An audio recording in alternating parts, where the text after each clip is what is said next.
Morning student. कल की class में अपन ने सेमीकंडक्टर्स के बारे में पढ़ा था। Intrinsic semiconductor, extrinsic semiconductor, P type semiconductor, N type semiconductor, doping और उसका एटॉमिक स्ट्रक्चर। आज बच्चों आगे बढ़ेंगे। आज देखेंगे इसमें जो सेमीकंडक्टर्स हैं इसमें कंडक्शन कैसे होता है और कुछ इम्पोर्टेंट टर्म हैं जो आगे के एनालिसिस में अपन को फायदा पहुंचाएंगे। जैसे कि अपन देखेंगे डिफ्यूजन करंट के बारे में, ड्रिफ्ट करंट के बारे में, मोबिलिटी के बारे में पढ़ेंगे, मोबिलिटी क्या होती है, और पढ़ेंगे अपन रेजिस्टिविटी और कंडक्टिविटी के बारे में। ठीक है बच्चों, देखिए जैसे कि ड्रिफ्ट करंट है उसको हिंदी में बोलते हैं अपवहन करंट, और जो डिफ्यूजन करंट है वह विसरण करंट कहलाती है, विसरण धारा। मोबिलिटी गतिशीलता, रेजिस्टिविटी तो आपको पता है प्रतिरोधकता, रेजिस्टिविटी किसका उल्टा होता है, रेजिस्टिविटी उल्टा होता है आपका कंडक्टिविटी के, चालकता का उल्टा प्रतिरोधकता। ठीक है बच्चों, तो और उसके बाद हम पढ़ेंगे जनरेशन और recombination process of charge carrier. कल बच्चों जैसे अपन ने पढ़ा था सिलिकॉन का स्ट्रक्चर रहेगा सेमीकंडक्टर का, उसमें रहेंगे सहसंयोजक बंध और सिलिकॉन का एटम रहेगा। अब इसमें क्या करते हैं, इसमें अपन रिकॉम्बिनेशन हो जाता है, रिकॉम्बिनेशन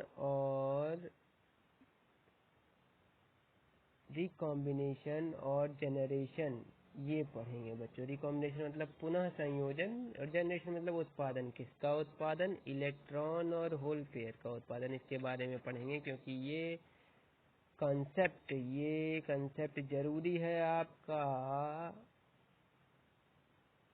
अगर आप आगे पीएन जंक्शन पढ़ते हैं वहाँ पे इसकी ज़रूरत पड़ेगी, क्योंकि जंक्शन में होता है रिकॉम्बिनेशन।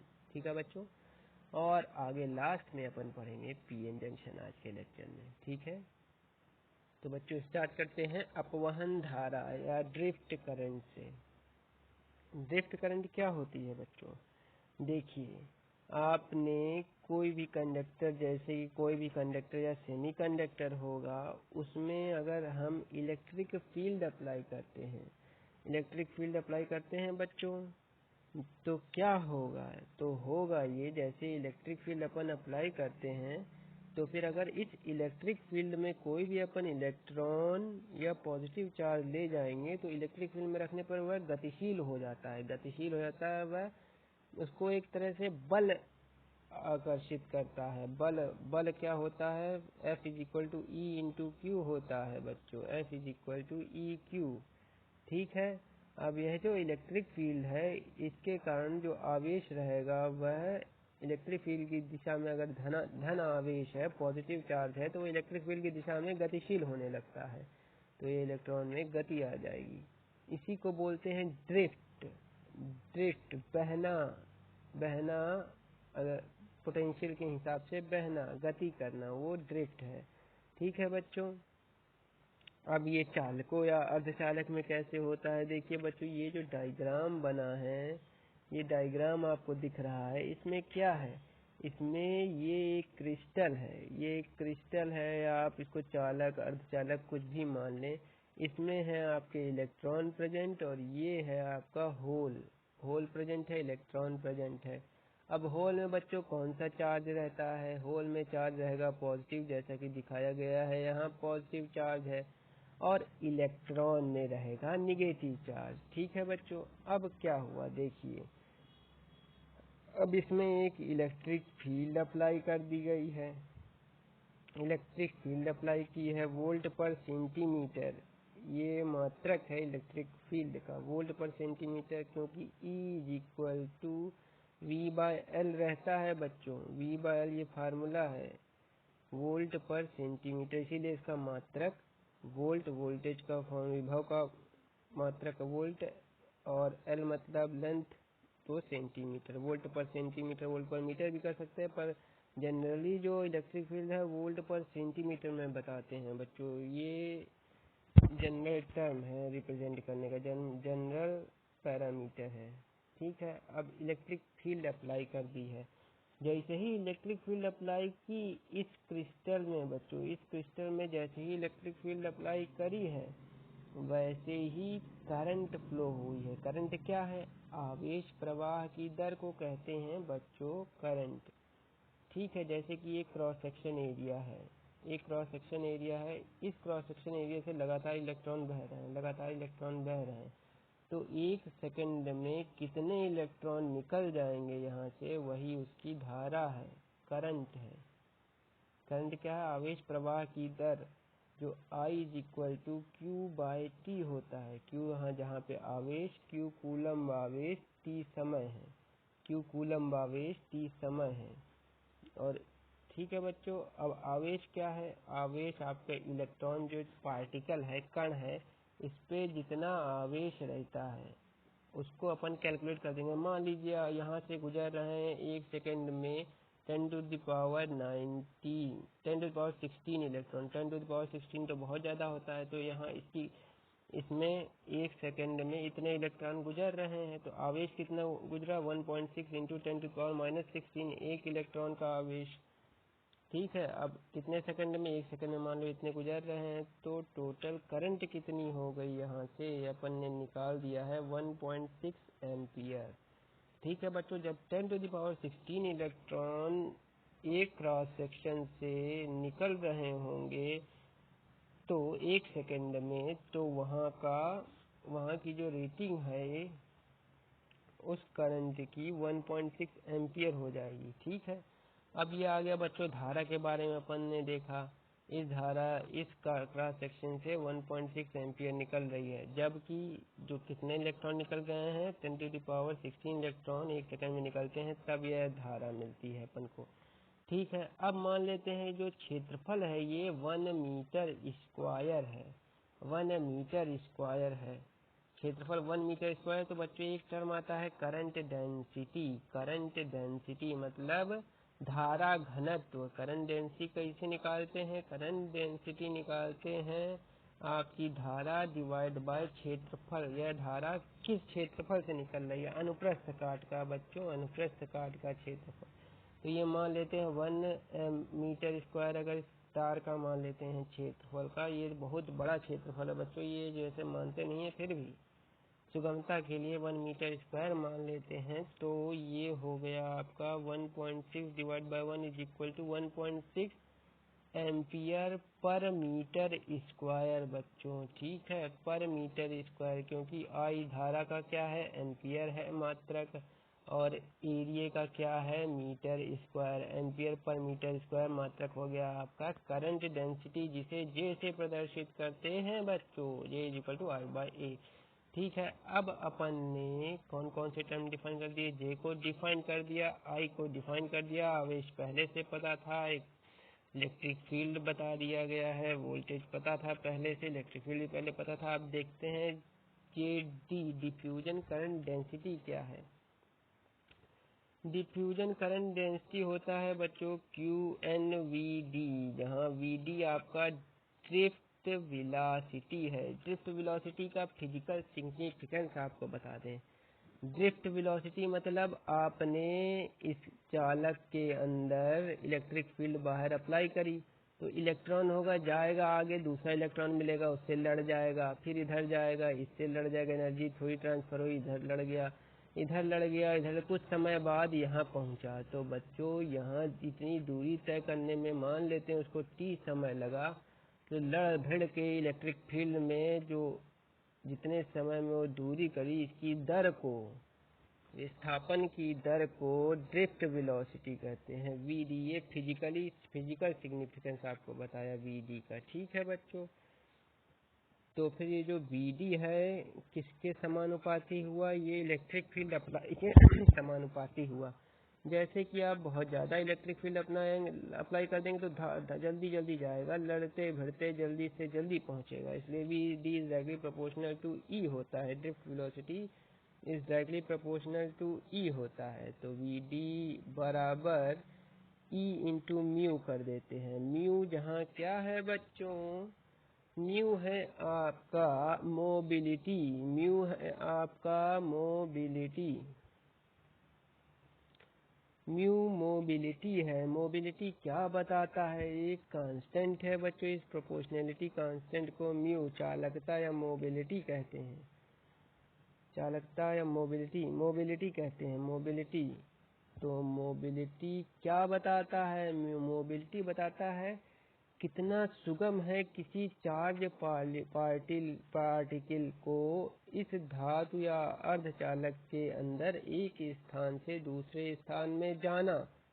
ठीक है बच्चों, ये बताता है मोबिलिटी। जिसकी मोबिलिटी ज़्यादा हुई उसका एक स्थान से दूसरे स्थान में जाना चार्ज पार्टिकल का उतना सुगम हुआ। जैसे कि बच्चों अगर आप पूछेंगे कि इलेक्ट्रॉन और होल में किसकी मोबिलिटी ज़्यादा है, तो अपन ये नॉर्मली सब जानते हैं, ये आप भी पहचान लो कि जो होल है उसकी मोबिलिटी हमेशा कम रहती है, क्योंकि होल की मोबिलिटी कम रहेगी। होल की मोबिलिटी कम रहेगी तो कौन सुगमता से ट्रेवल कर सकता है किसी भी चालक या अर्धचालक में, इलेक्ट्रॉन्स, इलेक्ट्रॉन। ठीक है बच्चों, तो मोबिलिटी टर्म समझ में आ गया। अब J D equal to Q N V D, ये है फार्मूला ड्रिफ्ट वेलोसिटी का, ड्रिफ्ट वेलोसिटी का, जहाँ एन क्या है बच्चों, एन है तुम्हारा आवेश वाहकों की संख्या प्रति इकाई आयतन में। ये कंसंट्रेशन ऑफ इलेक्ट्रॉन्स है। क्यू आपका आवेश है, आवेश वाहक का जो चार्ज है, मेनली हम इलेक्ट्रॉन मानते हैं तो इलेक्ट्रॉन का चार्ज लिख देंगे। वी डी आपका ड्रिफ्ट वेलोसिटी है, ड्रिफ्ट वेलोसिटी। अब देखिए बच्चों, ड्रिफ्ट वेलोसिटी हो गई, ठीक है, एन आपका वो हो गया, ठीक है। आ गया आपका आवेश डिवाइड बाय समय इंटू डिस्टेंस ट्रेवल्ड, आ गया बच्चों, ठीक है। Q is equal to N, Q N V D. अब इस वी डी की जगह जो अपन ने फार्मूला निकाला है, V D is equal to mu E put कर देंगे तो अपन का ड्रिफ्ट करंट डेंसिटी क्या आ जाएगी, Q N mu E, E जहाँ electric field, mu mobility, N concentration, Q आवेश। इसमें सब कुछ दिया है बच्चों, सब कुछ दिया है। खाली अगर ये कांस्टेंट ये कांस्टेंट ये कांस्टेंट मान ले तो इलेक्ट्रिक फील्ड वेरी करेंगे, करंट डेंसिटी वेरी होगी। ठीक है बच्चों, ये फॉर्मूला ध्यान रखेंगे, आगे बढ़ते हैं। अब चलिए एक बार इस परिभाषा को इसकी पढ़ लेते हैं, क्योंकि एग्जाम में लिखना जरूरी है। किस भाषा में लिखेंगे, देखिए, अपवहन धारा किसी वैद्युत क्षेत्र की उपस्थिति में आवेश वाहक को आवेश वाहक के प्रवाह की दर को ही अपवहन धारा कहते हैं। यह मुख्यतः चालक और अर्धचालकों में पाई जाती है। ठीक है बच्चों, अब देखिए आगे बढ़ते हैं, मोबिलिटी के देखिए, मोबिलिटी के बारे में देखिए। म्यू को ही किसी आवेश की चालकता कहते हैं और यह किसी आवेश वाहक की किसी पदार्थ चालक या अर्धचालक में अति सुगमता को, गति की सुगमता को बताता है। ठीक है बच्चों, कितना सुगम है किसी चालक या अर्धचालक में किसी भी आवेश का चलना, आवेश का प्रवाहित होना, ये कौन सा टर्म बताता है, ये म्यू मोबिलिटी बताता है। अब कुल अपवहन धारा किसी अर्धचालक में बता रहा है। मेनली बच्चों अगर आपने देखा होगा कोई भी सेमीकंडक्टर, नॉर्मल सेमीकंडक्टर मटेरियल देखा होगा, अगर आप एक्सट्रिंसिक की बात करें, एक्सट्रिंसिक मतलब अशुद्ध वाले की, तो एक्सट्रिंसिक सेमीकंडक्टर में क्या होता है, एक्सट्रिंसिक सेमीकंडक्टर में या तो वो पी टाइप होगा या तो वो एन टाइप होगा। सपोज मान लेते हैं ये एन टाइप है, एन टाइप में इलेक्ट्रॉन तो होंगे ही, इलेक्ट्रॉन बहुत ज़्यादा होंगे क्योंकि एन टाइप की इम्प्योरिटी मिलाई गई है, इलेक्ट्रॉन होंगे। साथ ही बच्चों बहुत कम मात्रा में आपके होल्स भी होंगे, होल्स की मात्रा इलेक्ट्रॉन से बहुत कम होगी।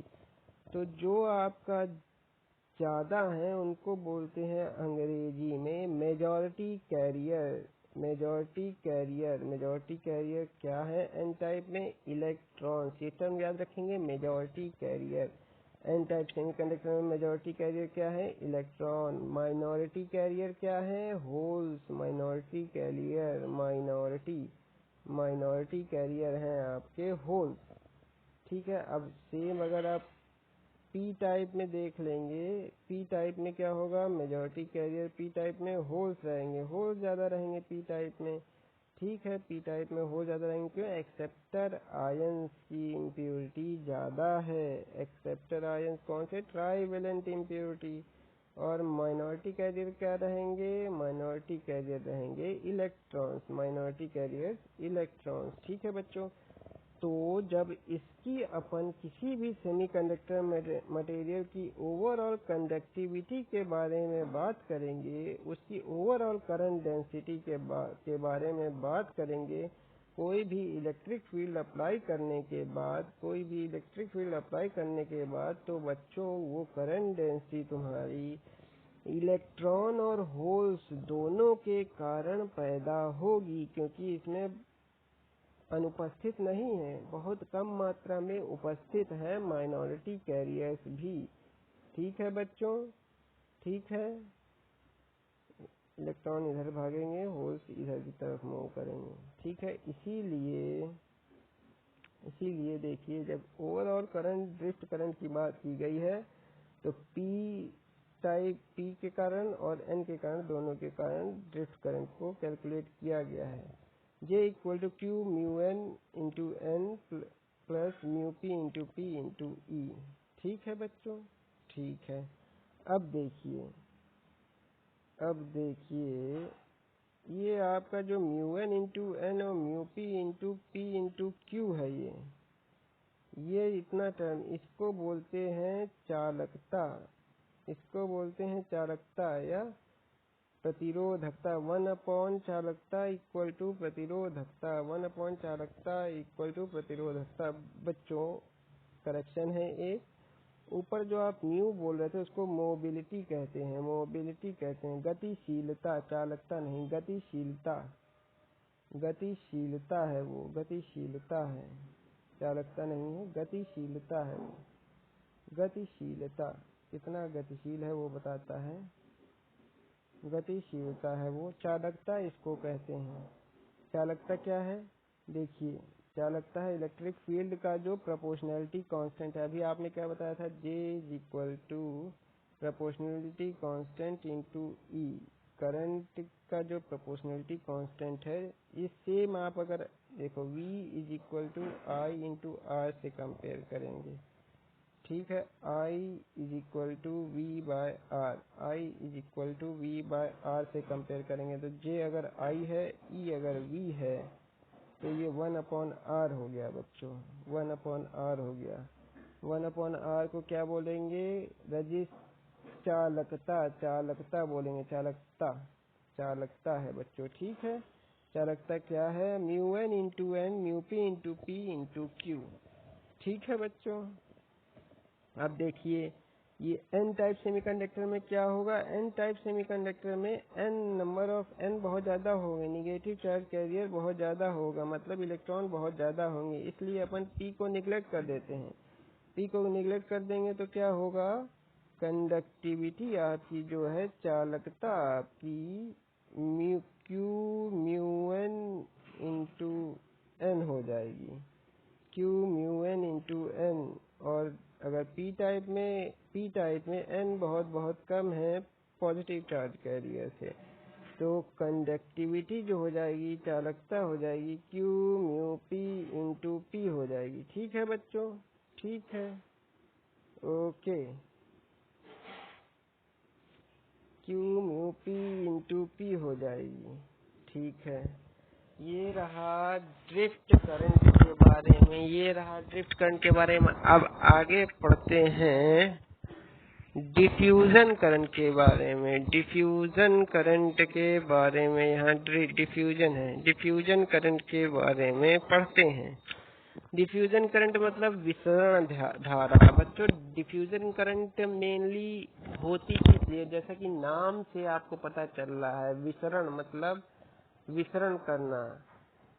जैसे कि आपकी जो ये आपने किशमिश देखी होगी, किशमिश में होता क्या है, किशमिश में अगर आप पानी में डाल देते तो उसमें पानी भर जाता है। पानी क्यों भरता है? क्योंकि पानी की सांद्रता, पानी कम सांद्र है और उसके अंदर किशमिश के अंदर जो चीज है वो अधिक सांद्र है। तो पानी क्या होता है, कम सांद्रता से ज्यादा सांद्रता की ओर रिसने लगता है, विसरण करता है। उसी तरह बच्चों जो सेमीकंडक्टर होते हैं, अर्धचालक, उनमें यदि जो डोपिंग होती है, इसकी सांद्रता में डिफरेंस होता है, अंतर रहता है मान लो, तो क्या होता है, जो मेजॉरिटी कैरियर हैं, जो जहाँ पे सांद्रता अधिक होती है वहां से विसरण होता है, डिफ्यूज कर जाते हैं इलेक्ट्रॉन, कम सांद्रता वाले रीजन में, क्षेत्र में विसरण कर जाते हैं, डिफ्यूज हो जाते हैं। तो इसके कारण जो धारा उत्पन्न होती है, प्रति इकाई क्षेत्रफल से इलेक्ट्रॉन जितने निकलते हैं, निकलने की दर को वह डिफ्यूजन करंट कहलाती है। सांद्रता के अंतर के कारण वह डिफ्यूजन करंट कहलाती है। ठीक है बच्चों, तो इसका क्यों उत्पन्न होती है ये तो पढ़ लिया आपने। अब इसकी परिभाषा देख लीजिए एक बार। अर्धचालक पदार्थों में आवेश वाहकों का प्रवाह अधिक सांद्रता वाले क्षेत्र से कम सांद्रता वाले क्षेत्र की ओर होना ही विसरण कहलाता है।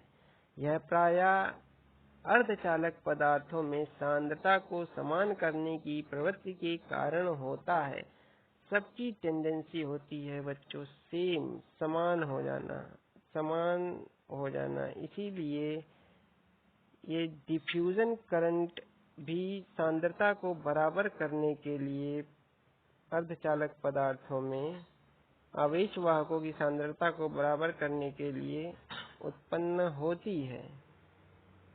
ठीक है बच्चों, अब इसका एक्सप्रेशन देखेंगे, किन किन कारकों पर निर्भर करती है, क्या इसका फार्मूला है।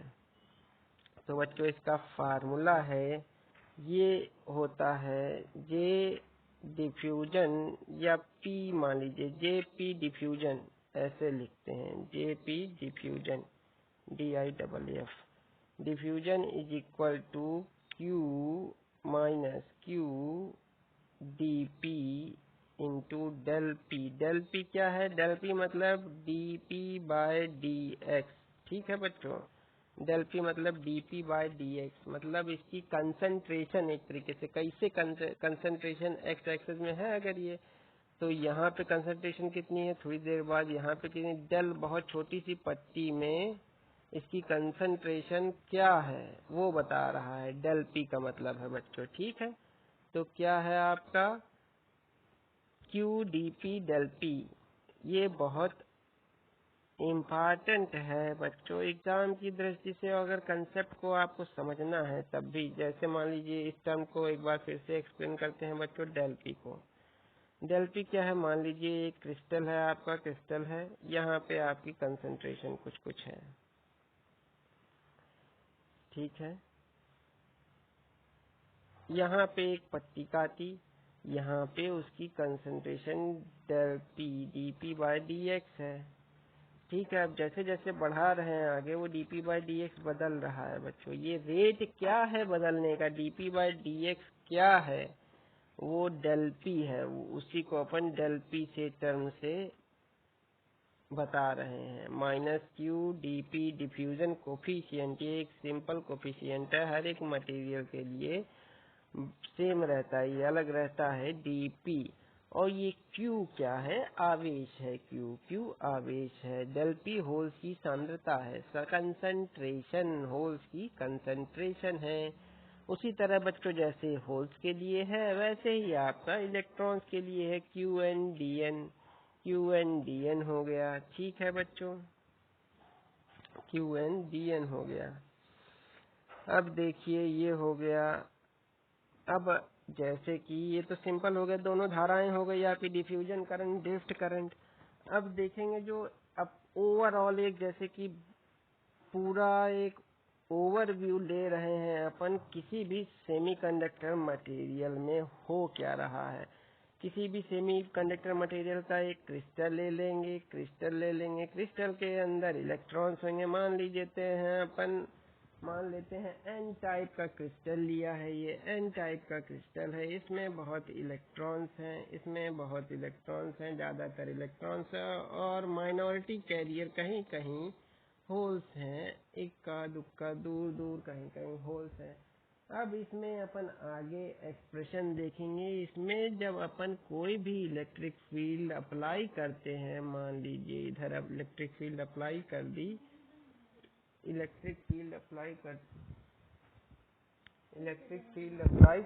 है, तो फिर इनमें इस सेमीकंडक्टर मटेरियल में इलेक्ट्रिक करंट कैसे पैदा होगी और कौन कौन सी करंट कंपोनेंट मिलके टोटल करंट को बनाएंगे। तो उसके लिए बच्चों अपन ये एक्सप्रेशन देखते हैं। J total current density equal to drift current plus diffusion current.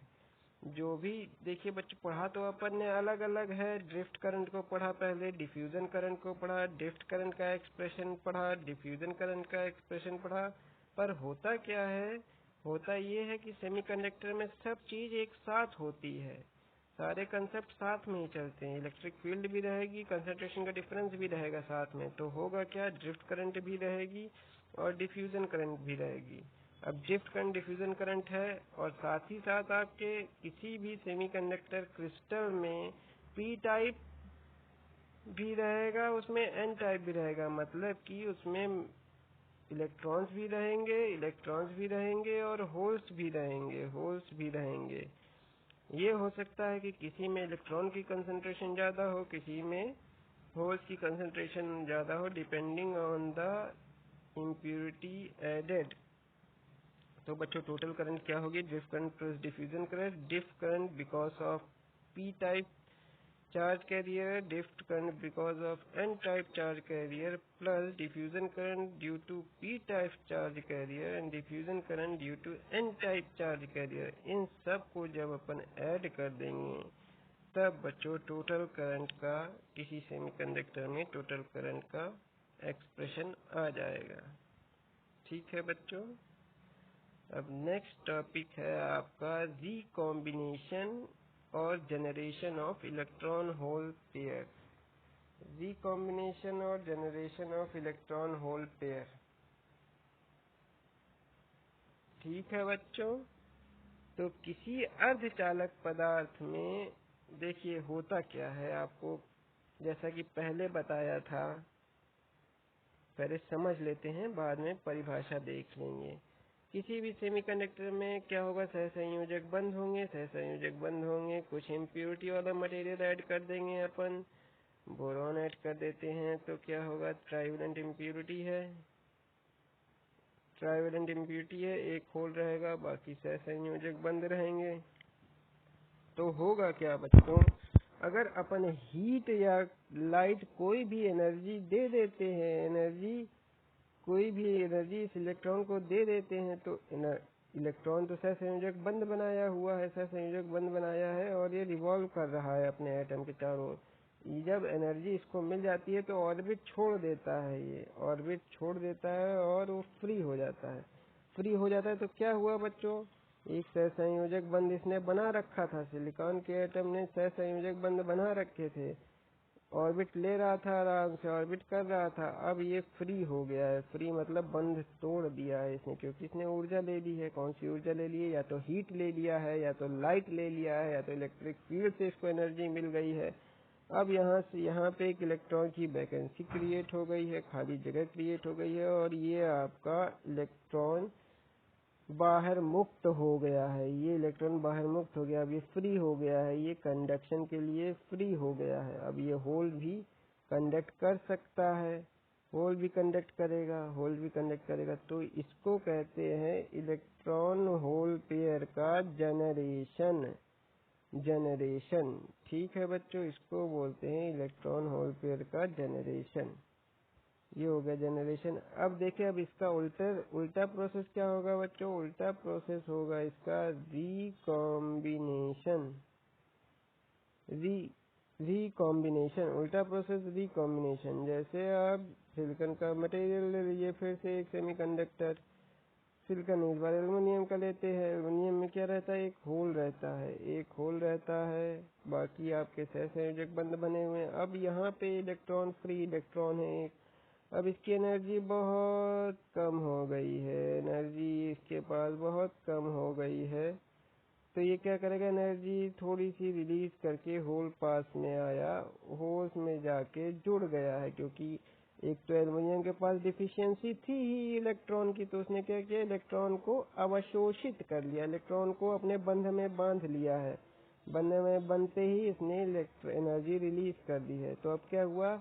खत्म हो गया है। एक इलेक्ट्रॉन जो आपके पास फ्रीली मूव कर रहा था वो भी गया, एक होल आपके पास जो क्रिएट था वो भी गया। मतलब कि आपकी कंडक्टिविटी खत्म, कंडक्टिविटी कम हो गई है। और आपका रिकॉम्बिनेशन, एक तो पहले आपका जनरेशन का उल्टा हो गया है, रिकॉम्बाइन हो गए हैं, फिर से पुनः संयोजित हो गए हैं इलेक्ट्रॉन होल पेयर। तो बच्चों, ये जो आपके दो कंसेप्ट बताए गए हैं, रिकॉम्बिनेशन और आपका जनरेशन, ये दोनों आपके किसी भी सेमीकंडक्टर जंक्शन में, जंक्शन मतलब जहाँ जुड़ रहे होते हैं, जहाँ पे परत बदलती है, वहाँ अक्सर देखने को मिलता है ये रिकॉम्बिनेशन और जनरेशन। जनरेशन तो आपको सेमीकंडक्टर के अंदर कंटिन्यूअस मिलेगा, जनरेशन बीच में जनरेट होते रहेंगे, और जंक्शन में अधिकतर रिकॉम्बिनेशन भी मिलेगा। ठीक है बच्चों, अब देखिए पढ़ लेते हैं इसको। किसी अर्धचालक पदार्थ में ऊर्जा के अवशोषण, ऊर्जा का अवशोषण किस माध्यम में हो सकता है? ऊष्मा, विद्युत, प्रकाश द्वारा सहसंयोजक बंध के टूटने के फलस्वरूप इलेक्ट्रॉन का मुक्त होना और उसके स्थान पर विवर का उत्पन्न होना ही इलेक्ट्रॉन होल पेयर का जनरेशन कहलाता है। किसी मुक्त इलेक्ट्रॉन का किसी विवर में पुनः विलय ही इलेक्ट्रॉन होल पेयर का पुनः संयोजन कहलाता है। पुनः संयोजन में ऊर्जा का उत्सर्जन पाया जाता है और ऊष्मा, प्रकाश और तरंग के रूप में यह हो सकता है। ठीक है बच्चों, ऊर्जा का उत्सर्जन कर सकता है। जैसे आपने एलईडी देखा है, एलईडी में क्या होता है? रिकॉम्बिनेशन होता है, पीएन जंक्शन रहता है, रिकॉम्बिनेशन होता है जंक्शन में। तो यहाँ लाइट एमिट होती है, क्योंकि रिकॉम्बिनेशन हो रहा है, यहाँ पे लाइट एमिट होती है विजिबल रेंज में। H new photons, light photons के रूप में एनर्जी देती है विजिबल रेंज में। जो न्यू है ये आपकी वेवलेंथ आपकी विजिबल रेंज में रहती है। विजिबल रेंज मतलब कि आपको दिखेगी वो लाइट, उसको आप देख सकते हैं, इंफ्रारेड नहीं है। विजिबल रेंज 4000 एंगस्ट्रॉम से ऊपर रहती है उसकी वेवलेंथ। ठीक है बच्चों, ये हो गया आपका रिकॉम्बिनेशन और जनरेशन। अब नेक्स्ट टॉपिक है अपन का पीएन जंक्शन। ठीक है बच्चों, आज इसको स्टार्ट करते हैं। पीएन जंक्शन, पीएन जंक्शन होता क्या है? देखिए बच्चों, लास्ट क्लास में अपन ने अलग अलग पढ़ा था। पी टाइप सेमीकंडक्टर पढ़ा था, एन टाइप सेमीकंडक्टर पढ़ा था। ठीक है बच्चों, अब क्या किया गया है? इन दोनों सेमीकंडक्टर की लेयर को जोड़ दिया गया है। क्यों जोड़ा गया है? ये आपको नेक्स्ट क्लास में पता चलेगा, क्योंकि इससे अपन डायोड बनाएंगे। डायोड का प्रयोग क्या होता है? डायोड का उपयोग बहुत ही खास होता है। ये कंट्रोलिंग डिवाइस है, ये धारा को कंट्रोल कर सकता है, और अलग अलग पर्पस के लिए अलग अलग डायोड डिजाइन कर लिए जाते हैं, कंसंट्रेशन और मटेरियल, डोपिंग ऑफ मटेरियल को चेंज करके। तो बच्चों चलिए आगे बढ़ने, ज्यादा नहीं बढ़ते हैं, पहले जंक्शन समझते हैं, जंक्शन होता क्या है। ठीक है, चलिए। पिछले अध्याय में हम पी टाइप अर्धचालक, एन टाइप अर्धचालक के बारे में पढ़ चुके हैं।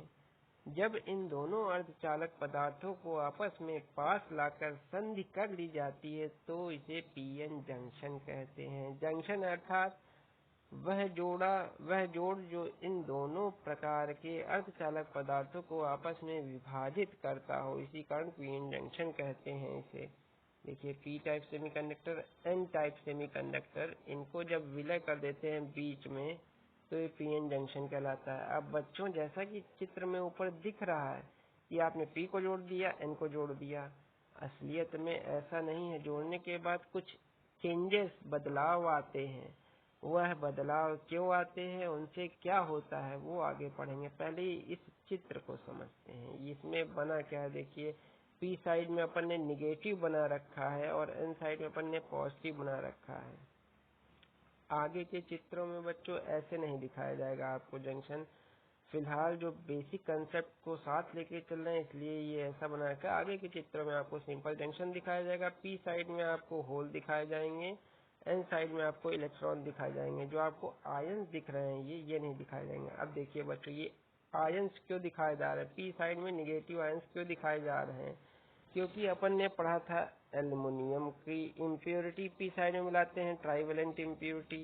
ठीक है, अब ये इलेक्ट्रॉन, एक होल इसमें बचा रहता है, एक इलेक्ट्रॉन, ठीक है, ऐसा रहता है। तो जो एल्युमिनियम में अब जब अपन इसको किसी सेमीकंडक्टर के अंदर दिखाना है तो अपन इतना बड़ा तो बना नहीं सकते हैं। तो अपन करते क्या है बच्चों, इस इम्प्योरिटी को एक इलेक्ट्रॉन दे देते हैं। एक इलेक्ट्रॉन दे देते हैं तो ये पूरा कंप्लीट, इसके 8 हो गए, इसके 8 हो गए, पर इसने एक इलेक्ट्रॉन ले लिया है तो इसके ऊपर चार्ज आ गया है। चार्ज आ गया है कौन सा, क्योंकि इसके पास एक इलेक्ट्रॉन ज्यादा है, इसलिए उसके ऊपर निगेटिव चार्ज आ गया है। अब ये होल जहां से लिया होगा वहां पे होल्स बन गया होगा, तो इसको एक होल बगल में जाके दिखा दिया है। यही आपको यहाँ पे बच्चों दिखाया है, एक आयन, एक्सेप्टर आयन और होल का पेयर। ठीक है बच्चों, इसीलिए ऐसा दिखाया। अब एन साइड में क्या होगा, अब एन साइड में बच्चों क्या पेंटावेलेंट शुद्धि होगी, इसमें क्या सारे इलेक्ट्रॉन, एन साइड में क्या होगा, एन साइड में एल्युमिनियम की जगह यहाँ पे, एल्युमिनियम की जगह यहाँ पे फास्फोरस होगा, एल्युमिनियम की जगह यहाँ पे फास्फोरस होगा, और इसके 8 इलेक्ट्रॉन पेयर बनाए होंगे, 8 इलेक्ट्रॉन पेयर बनाए होंगे, और एक इलेक्ट्रॉन ज्यादा होगा, यहाँ पे एक इलेक्ट्रॉन अधिक होगा।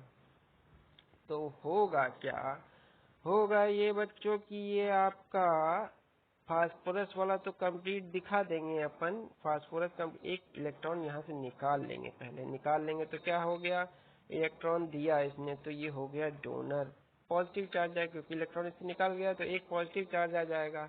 और जो निकला हुआ इलेक्ट्रॉन है बच्चों, उसको अलग से दिखा देते हैं अपन, यहाँ अलग से दिखा देते हैं इलेक्ट्रॉन, वही यहाँ पे आपको दिखाया गया है। ठीक है बच्चों, अब समझ में आया। तो यहाँ पे एक तरीके से आपको साथ ही साथ पीएन जंक्शन में कंसंट्रेशन एक्सेप्टर और डोनर आयन की दिखा रहा है। अब होता क्या है बच्चों, जंक्शन करने के बाद जब संधि कर देते हैं तो तब क्या होता है, तब क्या अंतर आ जाता है। जैसे ही जंक्शन करते हैं बच्चों, दोनों टाइप के मटेरियल को मिला देते हैं तो होता क्या है, होता ये है कि कंसंट्रेशन में डिफरेंस है, अंतर है। तो बच्चों, जैसे हम लोगों ने डिफ्यूजन करंट एक पढ़ी थी, एक ड्रिफ्ट करंट पढ़ी थी, तो ड्रिफ्ट तो होगी नहीं, ड्रिफ्ट करंट तो होगी नहीं, क्योंकि इलेक्ट्रिक फील्ड अपन ने अप्लाई नहीं करी, तो ड्रिफ्ट करंट का सवाल नहीं होता है। तब कौन सी करंट होगी, डिफ्यूजन करंट होगी। डिफ्यूजन करंट मतलब इलेक्ट्रॉन का होल इलेक्ट्रॉन जब ये डिफ्यूज करेगा इधर से उधर, तो ये क्या होगा, जो इलेक्ट्रॉन इसके हैं एन साइड के जो इलेक्ट्रॉन है वो होल में आके रिकम्बाइन कर जाएंगे, क्योंकि रास्ते में होल मिल रहा है, इधर इलेक्ट्रॉन है, इलेक्ट्रॉन होल में आके रिकम्बाइन कर जाएंगे और बंद बना लेंगे, जिसके कारण क्या हो जाएगा बच्चों, ये बीच में एक लेयर, बैरियर आ जाएगा, लेयर बन जाएगी। काहे की लेयर, आयंस की लेयर बन जाएगी। देखिए बच्चों, एक आयन और एक इलेक्ट्रॉन, ये टोटल एज अ होल, ये क्या है, ये न्यूट्रल है, न्यूट्रल मतलब कोई चार्ज नहीं है इसमें, पर अगर आप केवल इसकी बात करेंगे तो ये चार्ज पार्टिकल है, इसमें चार्ज है एक प्लस का। तो हो क्या रहा है, जब ये इलेक्ट्रॉन इस होल के साथ मिल जा रहे हैं पास पास के, तो बीच में जो रीजन क्रिएट हो रहा है ये प्लस से माइनस की ओर यहाँ पे इलेक्ट्रिक फील्ड पैदा हो जाती है। ई इंटरनल या ई जी बोलेंगे, ई बी बोलेंगे, बैरियर। ये यहाँ प्लस से माइनस, इधर स्पेस चार्ज रीजन बोलेंगे, स्पेस में चार्ज रीजन बन गया है, चार्ज रीजन आ गया है बच्चों। इतना रीजन आपका न्यूट्रल, इतना रीजन न्यूट्रल, पर बीच में जो है चार्ज रीजन आ गया है। चार्ज रीजन भी कैसा, चार्ज रीजन ऐसा कि आपका ये वाली लेयर पॉजिटिव हो गई, ये लेयर निगेटिव हो गई। क्यों? क्योंकि इधर से इलेक्ट्रॉन भाग गए हैं और इधर जो एक्सेप्टर आयन था वहाँ होल में आके इलेक्ट्रॉन बैठ गए हैं। तो हुआ क्या, ये हायर पोटेंशियल में लेयर चली गई, ये लेयर लोअर पोटेंशियल में चली गई। तो ये आपका पोटेंशियल ग्रेडियंट आ गया है, ये पोटेंशियल बैरियर आ गया है, पोटेंशियल ग्रेडियंट आ गया है। तो बच्चों ये आपका क्यों आया है, ये आपका इलेक्ट्रॉन होल पेयर के रिकॉम्बिनेशन के कारण आया है। रिकॉम्बिनेशन क्यों हुआ? क्योंकि सांद्रता में डिफरेंस था। रिकॉम्बिनेशन प्रोसेस के कारण ये स्पेस चार्ज रीजन या डिप्लीशन रीजन का जनरेशन हुआ है। इसी को बच्चों स्पेस चार्ज रीजन कहते हैं, और ये है पोटेंशियल बैरियर। अब होता क्या है, जंक्शन स्थापित करने के तुरंत बाद जंक्शन से इलेक्ट्रॉन और होल्स का डिफ्यूजन आरंभ हो जाता है, जिसके फलस्वरूप जंक्शन के आसपास के क्षेत्र में इलेक्ट्रॉन और होल पेयर का पुनः संयोजन हो जाता है, जिसके फलस्वरूप जंक्शन पर एक आवेश रिक्त क्षेत्र उत्पन्न हो जाता है, जिसे अवक्षय परत या विभव प्राचीर कहते हैं। इलेक्ट्रॉन होल्स नहीं रहेंगे इसमें, चार्ज स्पेस चार्ज रीजन है, ये space charge region, space charge region. ठीक है बच्चों, अब नेक्स्ट क्लास में अपन पीएन जंक्शन डायोड पढ़ेंगे। अब डायोड इस तरीके से, ये पीएन जंक्शन अपन ने कंप्लीट कर लिया है। नेक्स्ट क्लास में इसको कंटिन्यू करेंगे। तब तक के लिए धन्यवाद, बाकी नेक्स्ट क्लास में।